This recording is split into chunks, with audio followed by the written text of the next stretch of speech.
Education in Wales is changing. Pupils, teachers, governors and government are pulling together under one new framework. The School Effectiveness Framework describes how education in Wales could be transformed to improve the learning outcomes and the well-being of all children and young people. It's based upon a partnership between central government, local government and schools working together to understand and to learn about what makes for effective best practice. A key component of the school's effectiveness framework, or CEF, is pupil participation. I think it's very important that we provide opportunities for young people to articulate what they want to see in their school environments. And it's one of those factors that we think makes the definition of what is a good school, pupil voice. In Tonopandi Community College, the pupils have had a big say in school matters for some time, including new appointments. Prospective teachers are observed in the classroom by students and then interviewed by the school council. They're good at it. The questions are pertinent, they know the formality, they understand what they're looking for, and they can pick out strengths and weaknesses in those candidates. They don't have the final say in whether a candidate is appointed, but they are one voice. You said you trained in sociology and psychology, but that's not on the younger children's curriculum, so what did you actually teach them?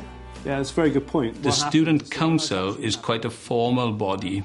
It's restricted in a way in that students who have the self-esteem and the self-confidence to get up and stand for election do very well. But we felt it wasn't inclusive enough. Consequently, we moved towards a student voice group and thought the student voice group is there to broaden the spectrum of contact between staff and students. I don't think it'd be too bad. I don't think the offence... We just go around and we talk to a lot of the students in the school. We sort of pick up on opinions and things people say. We can bring forward then and actually make them into something. I think it's really helped me grow in confidence, and it's helped me to help other people to get their voice across to the teachers, and that's what I want to do. I want to make it better for me, but I want to make it better for everybody else as well. Tonopandi Community College isn't alone in bringing pupils into the decision-making process. Penmai Special School in Brecon believes that pupil participation is key to their success. Many of the pupils at Penmai have particular challenges in terms of their communication, so we use a variety of different techniques to help youngsters communicate their needs. In that way, we're able to really engage them in the process of decision-making. Do you like that, Dylan? Yes. Oh, Dylan likes the climbing frame. Good boy, Dylan. Every young person has the right to participate, something that's key to Article 12 of the UN Convention on the Rights of the Child. All children and young people across the whole worldwide movement, have a right to speak out on issues that affect them. So anything in relation to schools or classrooms is a really important part of that. And the School Effectiveness Framework is a way in which the Welsh Assembly Government is trying to make sure that pupils get an opportunity to have their voices heard.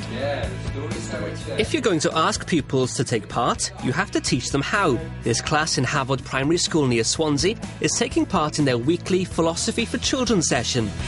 A method which can improve critical thinking skills and help pupils to work together. I think that we start in nurseries right the way through until they get to year 6, when they are extremely vocal. They're able to express their opinions, they debate, they argue with each other very respectfully. When I observe the teachers now, I see philosophy coming through in other lessons, and the children are questioning teachers. They're thinking more, they're debating more. We have noticed this year that it's made a huge impact on our oracy and our English results. I don't think we would ever be the same, because we've all got our different thoughts and our different feelings and our own religions and families, but in a way we're all connected. Having a say and taking part has boosted my confidence and self-esteem, because I feel the teachers have the trust in me. Sharing of good practice and good ideas is key to the success of CEF. Professional learning communities can benefit pupils and teachers alike. Pupil learning communities like the Caerphilly Children's Network allow different schools to discuss issues, share ideas and learn from each other. Pupils benefit from participation, but so do schools. Connors Quay High School in Flintshire has trained their pupils to give feedback on lessons and make suggestions on how teaching can be bettered. We could have varied learning objectives for different levels of learning. OK, different levels of learning. They're our stakeholders, they're the most important people that we have, and we've got to make sure that what we're doing suits them. So having them participate as a voice within the school means that we are hearing what they want and what's important to them, not just what we think is what's important to them. Are there any other ways? The risks involved in putting yourself up as a teacher and receiving feedback from the students, those risks have been minimalised actually, and I'd go as far as to say they've been removed because of the training that the learners have received. They are aware of how to deliver their feedback. And it was different to do a murder mystery because we've never done it in GMO before, and it was a different type of activity. Giving pupils responsibility also has an effect on their classroom performance. Research has shown that when leadership is distributed amongst the teaching staff and pupils, morale is boosted and learning outcomes improve. OK, so thank you very much for that feedback. I shall bear it in mind. In some recent research I've undertaken for the National College in England, it is clear that distributed leadership is a common denominator factor in probably all high-performing organisations. So if we want to improve schools, then we need to think very seriously about the way in which we distribute leadership. One way of giving pupils a sense of leadership is through a peer mediation role. Here, older children are trained to help younger children with schoolyard troubles. In Havod Primary School, they've set up a Noah's Ark friend stop in the playground. Me and my friends have had a bit of a fallout and we've been arguing. About what? About games, like they always leave me out. The Year 6 children are timetabled to sit and talk to the younger children about their problems and to see if they can fix them for them. They play with them, they get them to talk about their issues, their problems. If the situations become a bit too serious and there's something they know that an adult should be involved in, they'll bring it to an adult in the school and we'll get involved. Well, would you like to come and play a game with us? What becomes quickly apparent is that pupils really welcome the chance to take part. They're keen to take on new responsibilities and relish the opportunity to offer suggestions.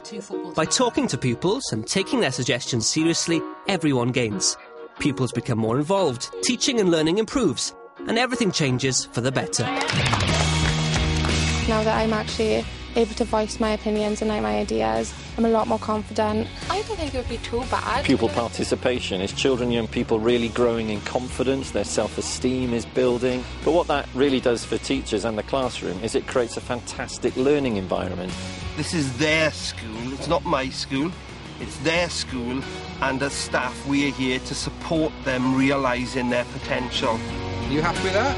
Yeah. Brilliant. It does really, really help the school grow. Like, been here 5 years now, and you can see, looking back, all the changes.